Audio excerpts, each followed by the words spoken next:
The dam was finished in 1936, and the TVA began to wonder what they were going to do with the little town of Norris. But incidentally, very soon, the war came on with the Second World War came on, and the town was used then to house people who were going to be working at Oak Ridge.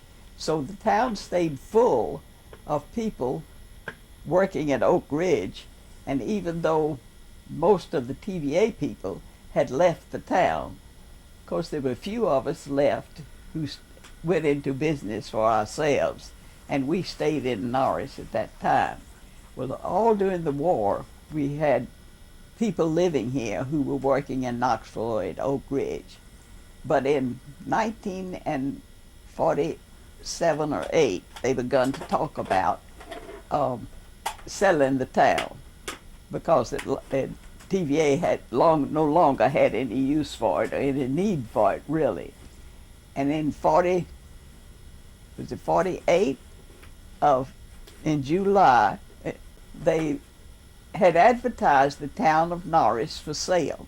Well, the people of Norris, of course, decided they wanted to buy the town, and they all got together and pledged so much money to help pay for the dam. I have forgotten what the amount was. Seems to me like it was close to $1 million. And on the day of the auction, of course, they built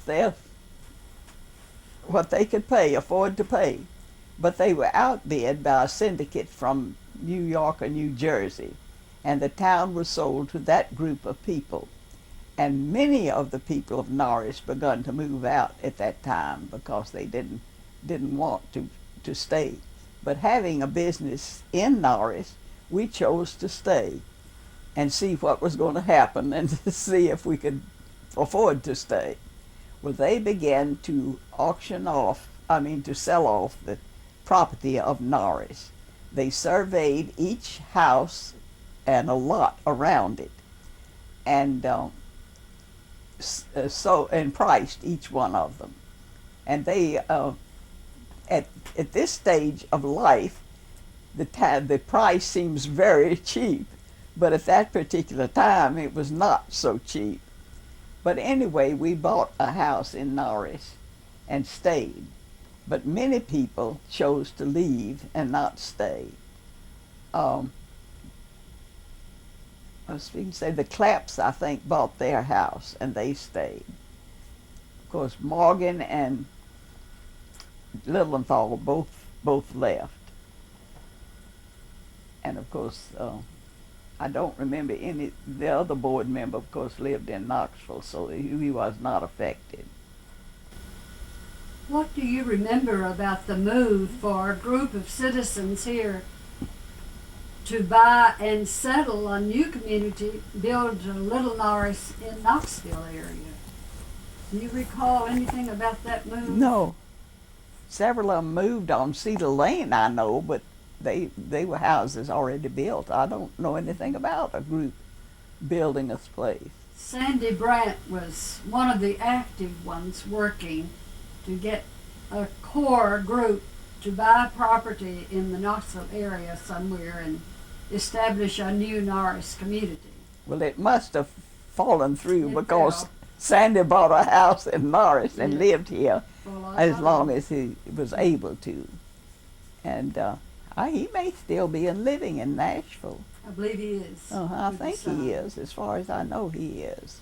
Edith, I know, is passed away, but as far as I know, he's still living. I wish I could remember what percent of the people did stay in Norris and buy houses. There was quite a few. What was the feeling the day after the sale? Well, I was not here.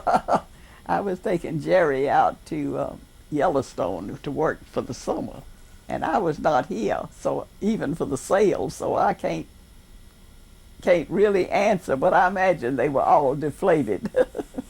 And I remember Buddy telling that when he went around with his milk truck, that one woman came out crying and says, "Oh, what are we going to do now?" So So people were hurt that they were not able to go ahead and buy their houses.